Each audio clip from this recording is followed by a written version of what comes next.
आकर्षण के नियम यानी लॉ ऑफ अट्रैक्शन एक ऐसी कला है जो आपके अंदर है, मेरे अंदर है, हर मनुष्य के अंदर है, लेकिन हम सब उससे अनजान हैं। वास्तव में आप जो सोचोगे वही होगा, लेकिन कैसे? क्या आपने कभी सोचा है कि क्यों हमारे काम बनते बनते बिगड़ जाते हैं? क्यों हम अपने कामों में सफल नहीं हो पाते? हम क्यों हमेशा दुखी रहते हैं? आइए इसे ठीक से समझते हैं, सिर्फ एक छोटी सी कहानी से। इस कहानी के अंत में आप जानेंगे कि भगवान बुद्ध ने ऐसा कौन सा मंत्र बताया है जिसे जान लेने के बाद प्रत्येक मनुष्य को जैसा वो चाहता है वो उसे प्राप्त होगा। वो जो सोचेगा वही होगा।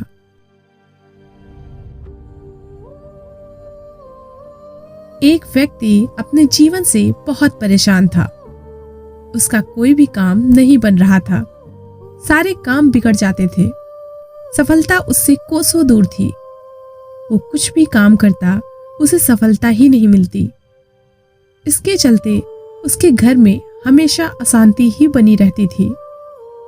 उसे एक ऐसे मंत्र की जरूरत थी जिससे उसके घर में शांति हो सके और सब परेशानियां खत्म हो जाए। उसने कई लोगों से, कई ज्ञानियों से, कई विद्वानों से एक मंत्र की मांग की जिसको पढ़ने से सारी परेशानियां, सारे दुख दूर हो जाएं।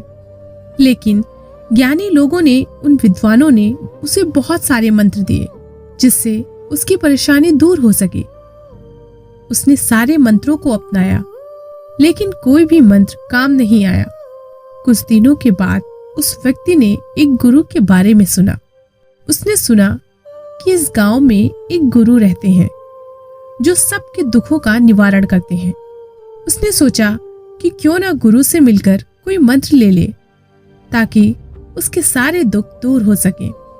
वो उस गुरु को खोजता हुआ एक जंगल में पहुंच गया और जंगल में उसे एक आश्रम दिखाई दिया। वहां उसे वो गुरु मिले। उसने गुरु से कहा, गुरुदेव, मैं बहुत दुखी हूँ, परेशान हूँ, कृपया मेरा दुख हर लो। गुरु मुस्कुराए और बोले, इस दुनिया में तो सभी लोग एक से बढ़कर एक दुखी हैं। तुम कितने बड़े दुखी हो? व्यक्ति ने कहा, मैं सबसे ज्यादा दुखी हूँ। फिर गुरु ने कहा, मुझसे क्या चाहिए? व्यक्ति बोला, मुझे एक ऐसा मंत्र चाहिए कि जिसे पढ़ते ही मेरी सारी परेशानियां खत्म हो जाए। गुरु ने कहा, मंत्र ऐसे नहीं मिलते, उसके लिए कुछ करना पड़ता है। अगर मैं तुमसे कुछ करने के लिए कहूँ तो क्या तुम करोगे? और जैसा मैं कहूँगा वैसा ही करना होगा। व्यक्ति ने कहा, बिल्कुल गुरुदेव, जैसा आप कहेंगे मैं वैसा ही करूँगा। जो नियम आप बताएंगे मैं वही करूँगा। सारे यज्ञ, हवन, पूजा पाठ सब कुछ करूँगा, कुछ भी नहीं छोड़ूंगा। गुरु ने कहा, ये सब तो बहुत आसान चीजें हैं। मंत्र पाने के लिए बड़ी कठिन मेहनत करनी पड़ती है। क्या तुम कर पाओगे? इस पर व्यक्ति ने कहा, गुरुदेव, क्या मुझे दहकते अंगारों पर चलना होगा? गुरु ने हंसते हुए कहा, नहीं नहीं, इतना आसान काम भी नहीं है। गुरु की ये बात सुनकर उस व्यक्ति की हालत खराब हो गई। वो सोचने लगा, पता नहीं गुरुदेव मुझसे क्या करवाना चाहते हैं। हर चीज इन्हें बहुत आसान लगती है, तो कठिन काम क्या है?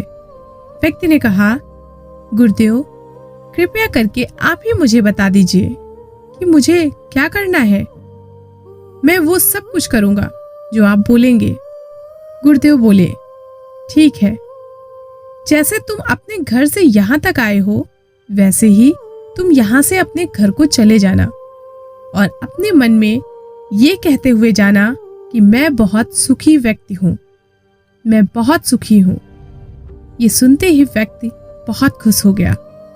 बस गुरुदेव, इतना सा ही बोलना है, इसे तो मैं यूं ही कर लूंगा। गुरु ने कहा, ठहरो जरा, पूरी बात तो सुन लो। जब तुम अपने मन में ये बात दोहरा रहे होगे तो तुम्हारे मन में बंदर की बात नहीं आनी चाहिए। अगर तुम्हारे मन में बंदर का ख्याल आ गया तो सब बेकार हो जाएगा। इस पर व्यक्ति ने कहा, ये काम तो मैं बहुत आसानी से कर लूंगा। और ये कहकर वो व्यक्ति अपने घर की ओर चल पड़ा।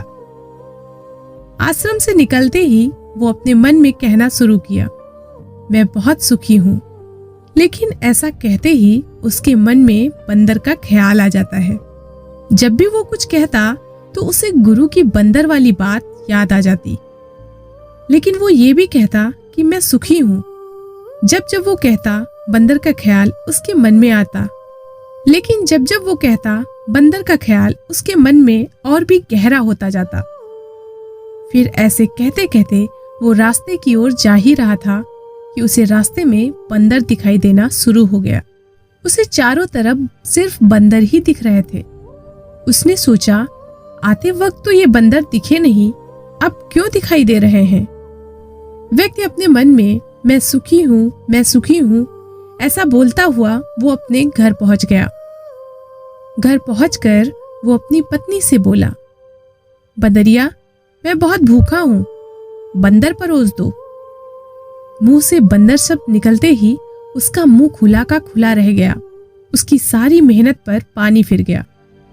उसने सोचा, आज से कभी उसके मन में बंदरों का ख्याल तो नहीं आया था, तो आज ये सब कैसे हो रहा है। और उसे हर जगह बंदर ही बंदर दिखाई दे रहे थे। वो सब कुछ छोड़कर भागते हुए गुरु के आश्रम पर जा पहुंचा। आश्रम में पहुंचकर वो गुरु के चरणों में गिर पड़ा और बोला, गुरुदेव, ये क्या हो गया, मुझे कुछ समझ में ही नहीं आ रहा है। मुझे तो हर जगह सिर्फ बंदर ही बंदर दिखाई दे रहा है।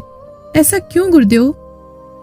आपने कहा था कि बंदर का ख्याल भी नहीं आना चाहिए, लेकिन मेरे तो जुबान पर ही बंदर बैठ गया है। आज से पहले इतने बंदर कभी नहीं दिखे। आपने जो मंत्र दिया था वो भी नष्ट हो गया, मुझे मंत्र मिला ही नहीं। ये सब सुनकर गुरु ने कहा, तुम्हें मंत्र मिल चुका है, सिर्फ तुम्हें उसका उपयोग करना सीखना है। लेकिन गुरुदेव, जैसा आपने कहा मैं तो वैसा बिल्कुल ही नहीं कर पाया, फिर मंत्र कैसे काम करेगा? गुरुजी बोले, पहले तुम इस मंत्र को समझ लो। अगर तुमने इस मंत्र को ठीक से समझ लिया तो ये मंत्र अवश्य ही काम करेगा। फिर उस व्यक्ति ने कहा, गुरुदेव, कृपया करके मुझे जल्दी समझाइए, मैं समझने के लिए तैयार हूँ। फिर गुरु ने कहा, समझने के लिए तुम्हें एक बात का हमेशा ख्याल रखना होगा कि तुम्हें बंदर का ख्याल नहीं आना चाहिए।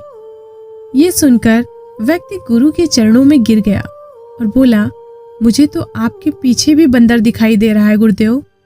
देखिए, उस पेड़ पर केला खा रहा है।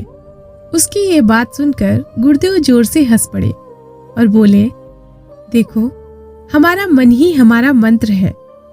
हमारे साथ वही होता है जो हमारे मन के अंदर उसकी गहराइयों में चल रहा होता है। जैसे कि तुम पहली बार आश्रम में आए थे तो तुम्हें वहां बंदर दिखाई ही नहीं पड़े, और अगर बाहर बंदर तुम्हें दिखाई भी पड़ा होगा तो वो तुम्हारे ध्यान में नहीं गया होगा, क्योंकि तुम्हारे मन के अंदर बंदर थे ही नहीं। लेकिन जब तुम यहाँ से वापस गए तो तुम्हारे मन की गहराइयों में जो होना चाहिए था वो तो तुम्हारे जुबान पर था कि मैं सुखी हूँ, लेकिन ये सब मन की गहराइयों में नहीं था। तुम जिस चीज से बचना चाहते हो वही तुम्हारे मन की गहराइयों में पहुंच जाती है। तुम बंदर से बचना चाहते थे तो तुम्हारे मन की गहराइयों में बंदर ही बैठ गया, इसलिए हर जगह तुम्हें बंदर ही बंदर दिखलाई पड़ता था।